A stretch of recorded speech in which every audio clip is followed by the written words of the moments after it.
threats, intimidation, undemocratic moves. Right now, Michigan is the center of the right-wing attack on workers' rights, and we must fight it. Joining me now is Democratic Congressman from Michigan, Gary Peters. He met with Governor Snyder yesterday. And from Lansing, Michigan, State Senator Gretchen Whitmer, the Democratic leader of the Senate, and the Reverend Charles Williams, president of the Michigan chapter of the National Action Network and senior pastor of the historic King Solomon Baptist Church in Detroit. Thank you all three for joining me tonight. Great to be with you. Thank you. Congressman Peters, let me start with you. Sure. If Governor Snyder has signed this bill now, in the last few moments, what's the next step? Well, as you mentioned, this is absolutely outrageous, what we've seen just in these last few hours. A complete about-face from a governor who said that this should not be part of the agenda, to sign this and to do it in a lame duck without any hearings. And then what I think is particularly outrageous, what a next step could have been, is we could have gone to a referendum, put it on the ballot for the voters to make a decision, particularly in a state like Michigan, which has been the center of the labor movement from the very beginning. And instead, they did a very tricky maneuver. They put a small appropriation on that bill, and under Michigan Constitution, if you have appropriation, you can't go to a referendum. So this is very sneaky. Last minute, they knew that going into the next legislature, we had Democrats that would be joining the State House. They weren't going to pass it in the new legislature, so they jammed it through here in the lame duck, and they put something in to make it very difficult to have a referendum. But it is certainly not over. This is going to be a contentious issue going forward, certainly in 2014. Can he be recalled? Can this be overturned? Can he be recalled? You could. That's one of the options. You could see a recall movement on the governor to recall him. You could also see a constitutional amendment, perhaps an initiative. So there are a number of options, but I think one thing is very clear, particularly with the demonstrations that we saw in Lansing here today, is that folks aren't going to let this slide by. They're going to be aggressive. They're going to be out there and letting all of those legislators who voted for this know that this is absolutely a despicable action and is a reckless action that is going to harm working families in the state of Michigan. Senator Whitmer, you've been out there today. Let me show you this. Governor Snyder today said this. Let me let you listen to this and respond.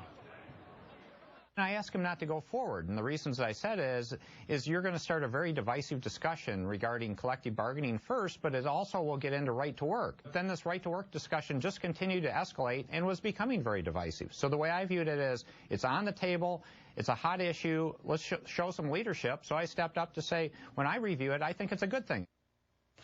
Now, Senator, the governor is saying here, because there was a referendum on the ballot that Labor had put on the ballot, that he told them not to do it, this brought this up. It's almost like he's blaming Labor for what they just did in a lame duck session with no hearings. Oh, exactly. I mean, give me a break. This governor just last week, when he announced this about face, said that this was good public policy. Now he's admitting that this is about political retribution. This is anti-worker, anti-family, anti-woman, and they're doing it in the most anti-American way. It is absolutely repulsive that this governor is such a coward. He had to announce it from behind locked doors, cut off debate, lock people out of the Capitol, and now he's signed it behind a wall of armed police officers. You know why he's doing that? Because he knows the public disagrees on this one, and he is dead wrong. Behind a wall of police officers. Reverend Williams, you and other civil rights groups joined Labor up there today. What was it like up there? Well, first of all, Reverend Sharpton, let me thank you for your leadership around this issue in terms of bringing the National Civil Rights Table together.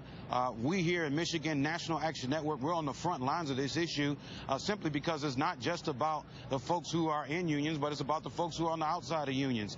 And so we're going to fight this to the very end, and we're going to not let Governor Snyder get any rest until we return the working people back their rights that they had before Governor Snyder signed this legislation.